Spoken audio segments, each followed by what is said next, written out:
पुण्यात स्वातंत्र्यवीर सावरकर जयंतीनिमित्त आयोजित व्याख्यानात ज्येष्ठ पत्रकार पुष्पेंद्र कुलश्रेष्ठ यांनी इतिहासातून बोध घेण्याचे आवाहन केले। इतिहासातील चुका पुन्हा केल्यास समाजाचे भवितव्य धोक्यात येऊ शकते असं ते म्हणाले। बाणेर येथील माऊली गार्डन मध्ये झालेल्या कार्यक्रमात कुलश्रेष्ठ यांनी सावरकर, नेताजी सुभाषचंद्र बोस, राम मंदिर आंदोलन आणि राष्ट्रीय अस्मितेशी संबंधित विविध विषयांवर भाष्य केलं। राम मंदिरासाठी बलिदान दिलेल्या कारसेवकांचे नाव इतिहासात आणि अयोध्येत कायमस्वरूपी कोरले जावे अशी मागणीही त्यांनी केली। यावेळी सावरकरांचे नातू सात्यकी सावरकर, उद्योजक कृष्णकुमार गोयल यांच्यासह अनेक मान्यवर उपस्थित होते। हिंदुत्व, राष्ट्रवाद आणि इतिहासाच्या पुनर्मूल्यांकनावर झालेल्या या व्याख्यानाची शहरात चर्चा रंगली आहे। उनके बारे में 10 साल से जब भी मुझे मौका मिलता है मैं बोलता हूं। अहिल्याबाई होलकर ने ये किया सब अपनी जगह हुआ। मुझे उनके एक पक्ष से मतलब है और वहीं तक मैं सीमित रहना चाहता हूं। अहिल्याबाई होलकर जो काम आज हम देख रहे हैं हो रहा है, उन्होंने उस दौर में शुरू किया जब ये कॉन्शियसनेस भी नहीं होगी। अहिल्याबाई होलकर को जो पैसे उनको विदाई में मिले थे, अब ये आप जब उनका पूरा इतिहास पढ़ेंगे तब आपको चीजें मिलेंगी। इस भारतीय समाज की वो एक ऐसी महिला है कि उन्होंने बहुत पहले ही तय किया और जो उनको विदाई में पैसा मिला, आज जो बनारस के अंदर आप बाबा विश्वनाथ का जो मंदिर है उससे समझेंगे तो आपको समझ में आएगा। ये खंडित हो गया था,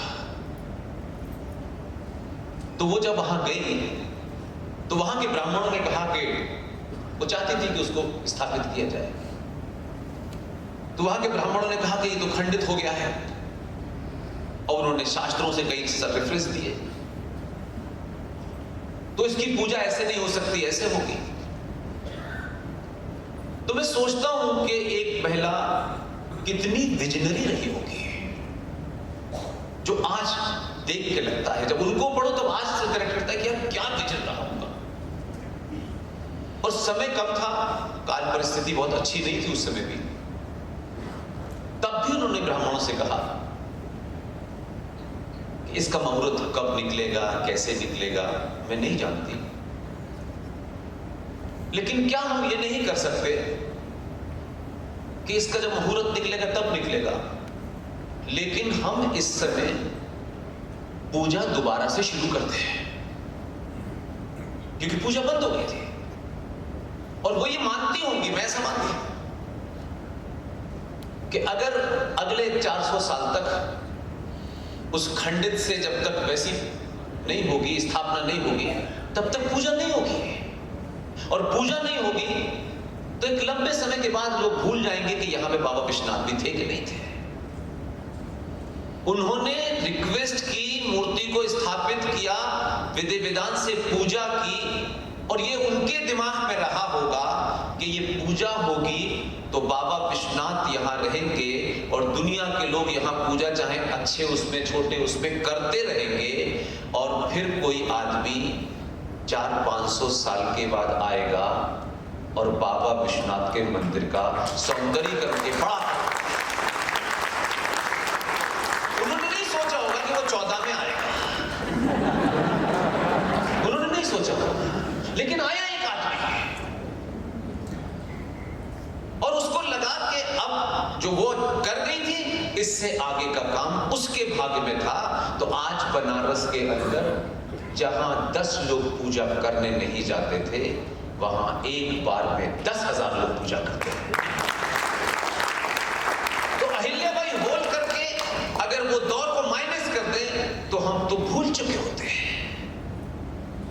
होंगे, देखेंगे, कोई अपने घर के बाहर शिवलिंग लगा लेता, वही पूजा शुरू हो जाती।